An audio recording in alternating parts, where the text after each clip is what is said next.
एक गांव में गोविंद नाम का एक किसान रहता था।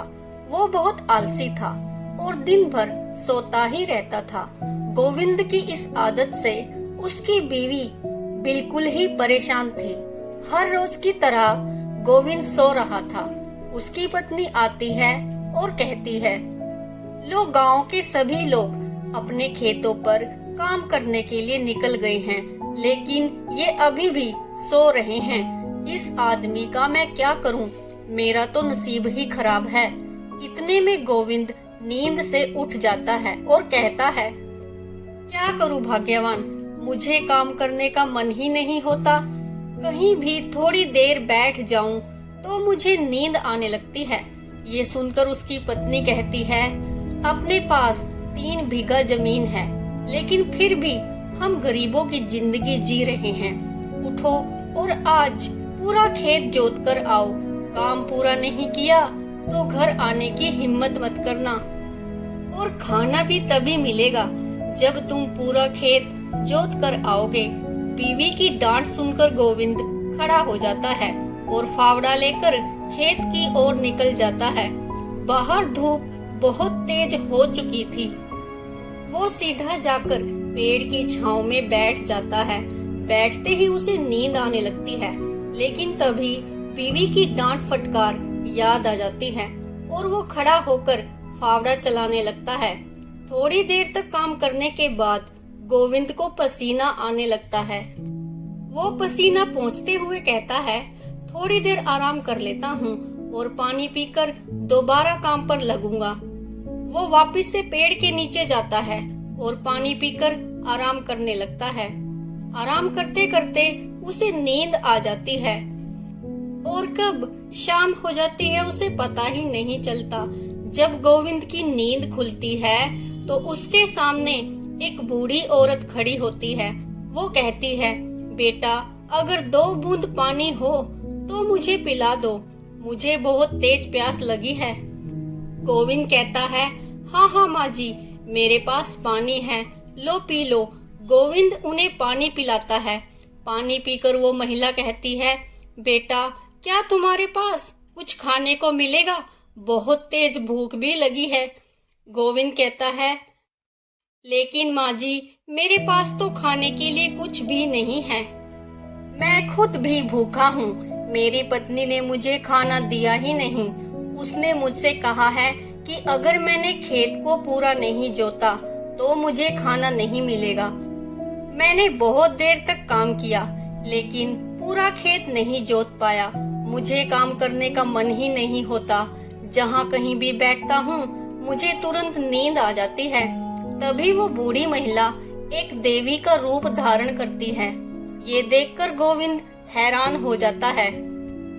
देवी माँ कहती है, बेटा तुम आलसी हो, इसमें तुम्हारा कोई दोष नहीं है, लेकिन शायद तुम्हें नहीं पता, इस खेत में तुम बहुत सारा सोना उगा सकते हो, जिससे तुम्हारा आने वाला समय बहुत सुखमय हो जाएगा। गोविंद कहता है, अच्छा लेकिन कैसे?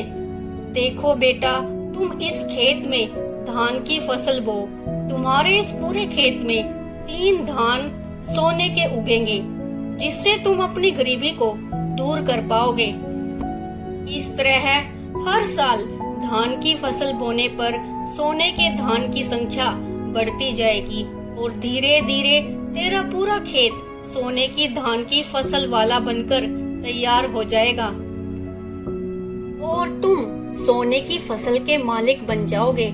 ऐसी बातें सुनकर गोविंद ख्वाबों में डूब जाता है और सोचने लगता है कि फिर मुझे काम करने की भी जरूरत नहीं पड़ेगी और जब चाहूँ तब सो सकता हूँ और कोई भी मुझे परेशान नहीं करेगा।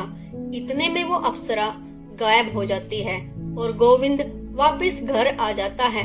वो सारी घटना अपनी पत्नी को बताता है। उसकी पत्नी पहले तो उसकी बात पर भरोसा नहीं करती। उसे लगता है शायद ये नींद में कोई सपना देख रहे होंगे, लेकिन गोविंद के बार बार जोर देने पर उसने उसकी बात मान ली। गोविंद की पत्नी ने कहा, तो फिर चलो हम दोनों मिलकर खेत को जोत कर आते हैं और उसमें धान भी बो देते हैं। गोविंद उसकी बात सुनकर थोड़ा सा उदास हो जाता है, लेकिन उसकी पत्नी कहती है, खुद लक्ष्मी माता ने हमें ये संदेश दिया है और तुम हो कि अभी भी आलस में डूबे हुए हो। पत्नी के बार बार जोर देने पर वो खेत में चल पड़ता है। उन्होंने मिलकर रात भर खेत को जोता और सुबह तक उन्होंने धान की फसल को भी बो दिया। फिर कुछ दिन के बाद गोविंद के खेतों में धान की फसल उगी। फसल के कारण खेत का रंग सोने के जैसा लग रहा था। उसे देखकर गोविंद की पत्नी ने कहा, सुनो जी, तुम्हें ऐसा नहीं लगता कि इसमें 3 नहीं बल्कि पूरे के पूरे धान सोने के हैं? देखो तो खेत कितना प्यारा लग रहा है। हाँ हाँ भाग्यवान, लेकिन लक्ष्मी माता ने तो हमें बताया था कि पूरी फसल में केवल 3 ही धान सोने के होंगे, बाकी तो सिर्फ धान ही होगा। इसी तरह से गोविंद अब फसल का ध्यान रखने लगा था। वो फसल को पानी देता और देखभाल करता। उसकी धान की फसल पककर तैयार हो चुकी थी। फिर गोविंद और उसकी पत्नी खेत पर आते हैं और उस सोने की धान पर चर्चा करते हैं। गोविंद कहता है, सुनो भाग्यवान, अब चलो मिलकर उन 3 धान के पौधों को ढूंढते हैं। गोविंद की पत्नी कहती है, पागल हो क्या? अगर हम इस तरह से सोने की धान की फसल को ढूंढेंगे तो हर कोई हमें शक की नजर से देखेगा और फिर हमें अपनी सोने की धान पाने में मुश्किल भी हो सकती है। एक काम करते हैं, हम पूरे धान की फसल को काट लेते हैं और धान निकाल लेते हैं। फिर उन धानों में से हम उन सोने के धान को ढूंढ लेंगे। गोविंद कहता है, अरे इतनी फसल मैं अकेले कैसे काट पाऊंगा? मुझसे इतना काम नहीं हो पाएगा। एक काम करता हूँ, गांव से 2-3 आदमी को काम पर लगा लेता हूँ। इससे काम जल्दी और आराम से हो जाएगा।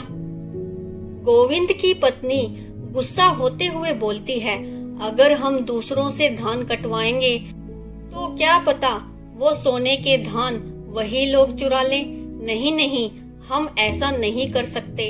हम दोनों मिलकर ही इस पूरे धान की फसल को काटेंगे। फिर वो दोनों मिलकर फसल काटना शुरू कर देते हैं। तभी गांव के 2 लोग उन्हें अकेला फसल काटते देख कहते हैं, अरे गोविंद भाई, अकेले अकेले क्यों लगे हो? फसल तो काफी है, इसके लिए 2 आदमी और कर लेते।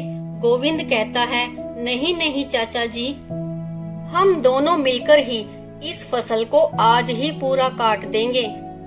और वैसे भी साथ काम करने के लिए कोई मिल भी नहीं रहा है। अरे नहीं मिल रहा तो चलो हम ही तुम्हारी मदद कर देते हैं। ये सुनकर गोविंद की पत्नी बोली, नहीं चाचा जी, हम दोनों ही इस काम को कर लेंगे, आप परेशान मत होइए। ये सुनकर तीनों आदमी ठीक है कहकर वहाँ से चले जाते हैं।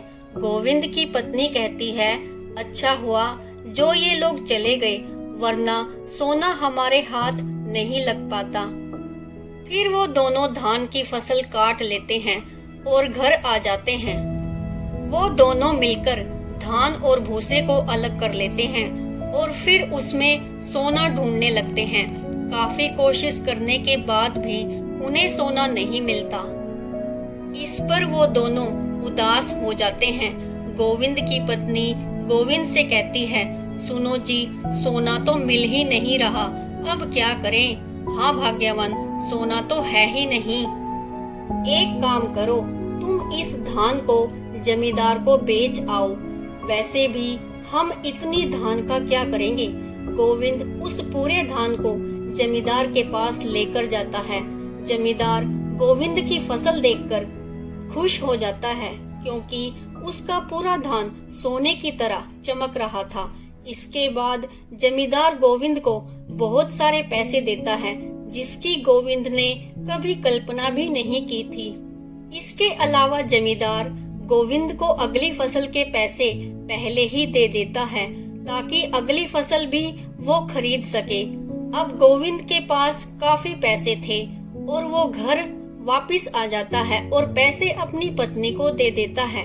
वो कहता है, देखो भाग्यवान, सोना नहीं मिला तो क्या, इतने पैसे हमारे पास पहले कभी नहीं थे। हाँ हाँ, सही कहा आपने, मुझे तो यकीन ही नहीं हो रहा है।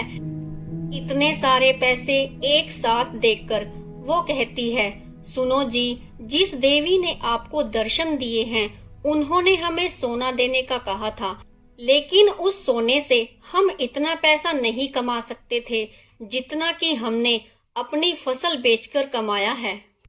अगर हम इसी तरह से फसल उगाएंगे तो हमारे पास काफी पैसा होगा, जिससे हमारा आने वाला जीवन सुखमय होगा। हम देवी की बात को समझ ही नहीं पाए। उनका असली मतलब तो यही था कि तुम्हारी फसल किसी सोने से कम नहीं है। हाँ हाँ भाग्यवान, सही कहा तुमने। अब हम मिलकर हर साल अच्छी फसल उगाएंगे और उसे जमींदार को बेचेंगे। बदले में हमें ढेर सारा पैसा मिलेगा। अब गोविंद और उसकी पत्नी हर साल मिलकर फसल बोते और अच्छे से उसकी देखभाल करते और काटने के बाद उसे जमींदार को बेच देते, जिससे उनके पास काफी पैसा आ जाता और इस तरह से वो अपना जीवन खुशी खुशी बिताने लगे। Thanks for watching.